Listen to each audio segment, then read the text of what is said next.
Hello बच्चों, कैसे हैं सभी। आशा करता हूँ आप सभी अच्छे होंगे। तो जैसा कि थंबनेल में आपने देखा ही है कि कमज़ोर बच्चे जिनको मैथ में कुछ भी नहीं आता है उनको भी मैथ सिखाने का मेरा प्रॉमिस है। और यकीन मानिए, अगर आप कंप्लीट बने रहते हैं और कंप्लीट आप प्रत्येक वीडियो को देखते हैं तो वाकई ही आप जो है ना कक्षा 10 का मैथ में आप एक भी क्वेश्चन ऐसा नहीं होगा जो आप बोर्ड में छोड़ के आएंगे। ठीक है, और आपको मैथ में बहुत ही मज़ा आने वाला है। ठीक है, तो चलिए कक्षा 10 चैप्टर नंबर हमारा 9 चल रहा है। ठीक है, और त्रिकोणमिति के कुछ अनुप्रयोग चैप्टर का नाम है। एक्सरसाइज है 9.1। इसके क्वेश्चन नंबर 6 तक हम कंप्लीट कर चुके हैं। आज इसका क्वेश्चन नंबर हम 7 करने वाले हैं। जो बच्चे न्यू हैं वे प्लेलिस्ट में जाइए। प्लेलिस्ट में आपको टोटल क्वेश्चन मिलेंगे, टोटल वीडियो आपको वहाँ पे मिलेंगी। ठीक है, तो क्वेश्चन नंबर 7 आज स्टार्ट करते हैं। देखिए क्वेश्चन नंबर 7 में क्या कहा है।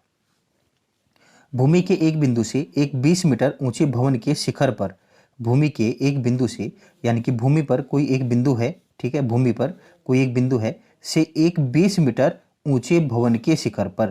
क्वेश्चन को थोड़ा थोड़ा पढ़ना है और उसको उतना ही समझना है। तो देखिए भूमि के एक बिंदु से, ये मान लीजिए भूमि का एक बिंदु है। ठीक है, इससे 20 मीटर ऊंचे एक भवन, ये 20 मीटर ऊंचा एक क्या है, भवन है। ठीक है, ये क्या है, भवन है। ये यहाँ से यहाँ तक 20 मीटर ऊंचाई के भवन है। यहाँ से यहाँ तक 20 ही जो है 20 मीटर ऊंचा एक भवन है। भवन के शिखर पर लगी एक संचार मीनार, ये देखिए ये मीनार है, ये संचार मीनार है। ठीक है, संचार मीनार के तल और शिखर का उन्नयन कोण क्रम से 45 और 60 है।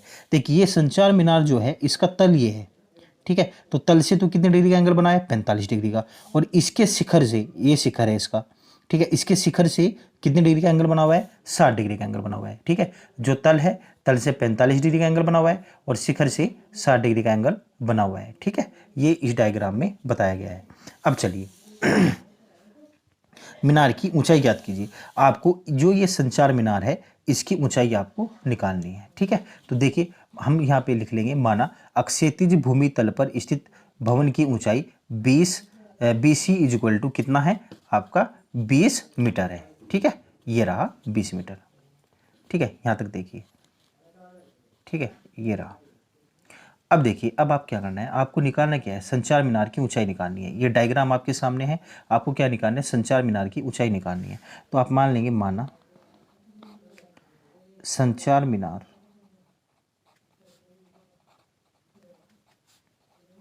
की ऊंचाई h मीटर है। ठीक है, आपने मान लिया कि जो संचार मीनार है उसकी ऊंचाई कितनी है, h मीटर है। ठीक है, यहाँ से यहाँ तक हम क्या मान लेते हैं, इसको h मान लेते हैं। ठीक है भाई, अब देखिए, अब आपके पास यहाँ पे कितने डिग्री का एंगल बनेगा, 90 डिग्री का एंगल बनेगा। ये बात तो मैंने आपको पहले ही बता रखी है कि यदि कोई भवन है, खंबा है, कोई मीनार है, किसी प्रकार की अगर कोई वस्तु है तो वो जो है ना जमीन के साथ कितने डिग्री का एंगल बनाती है, 90 डिग्री का एंगल बनाती है, यानी कि 90 डिग्री का कोण बनाती है, समकोण त्रिभुज बनाती है। तो यहाँ पे दो त्रिभुज आपके पास है, एक तो ABC है और एक आपका ABD है। तो पहले आप क्या लेंगे, त्रिभुज ABC में ले लेते हैं। किस में ले लेते हैं, ABC में। तो हम कहेंगे त्रिभुज ABC में समकोण त्रिभुज है, समकोण त्रिभुज है। ठीक है, तो समकोण त्रिभुज है। अब देखिए यहाँ पे ये कितना है, ये लंब है और ये आपका आधार है। तो यहाँ पे हम क्या करेंगे, tan थीटा लगाएंगे। tan थीटा बराबर लंब यानी कि आपका BC बटे कितना आपका AB। ठीक है, ये हो जाएगा tan कितना आपका 45, छोटे वाला एंगल कितने का अपना हुआ है आपका 45, यानी कि 45 डिग्री बराबर BC कितना है 20 है और बटे कितना आपका AB। ठीक है, तो ये हो जाएगा tan 45 का मान कितना है आपका 1। तो ये हो जाएगा 1 बराबर BC बटे AB। तो ये हो जाएगा आपका AB बराबर क्रॉस मल्टीप्लाई यदि आप करेंगे, इसकी बाय 1 लेके क्रॉस मल्टीप्लाई करेंगे तो आपके पास आ जाएगा 20 मीटर। कितना जाएगा, 20 मीटर। यानी कि यहाँ से यहाँ तक की जो लंबाई है ये वाली कितनी आई हमारे पास, 20 मीटर आई है। कितनी आई है, 20 मीटर। अब देखिए, अब आपको ये तो निकालनी था, आपको क्या निकालनी है, संचार मीनार की ऊंचाई निकालनी है। ठीक है, तो अब क्या लेंगे, आप बड़े वाले ट्रायंगल में लेंगे ABD में। तो आप कहेंगे त्रिभुज ABD में ABD ये भी आपका समकोण त्रिभुज है, ठीक है, समकोण त्रिभुज है। समकोण त्रिभुज है तो इसमें भी आप क्या करेंगे, देखिए यहाँ पे ये लंब है पूरा का पूरा और ये इसका आधार है, तो यहाँ पे भी आप tan थीटा लगाएंगे। tan थीटा बराबर ये हो जाएगा पूरा यानी कि BD बटे कितना आपका AB, तो ये हो जाएगा आपका कितना आपका tan सेट कितने डिग्री का, 60 डिग्री का, बराबर tan सेट बराबर ये हो जाएगा कितना आपका BC plus CD, BC plus CD बटे AB कितना है आपका 20 है, ठीक है। तो ये हो जाएगा आपका, देखिए यहाँ पे ध्यान से, tan सेट का मान कितना है √3 बराबर BC ये कितना है आपका 20 है, अब प्लस CD ये H है अपोन कितना 20, तो इसके बटे 1 मानिए क्रॉस मल्टीप्लाई करेंगे तो आपके पास आ जाएगा 20√3 यानी कि 20 प्लस H बराबर 20√3, ठीक है।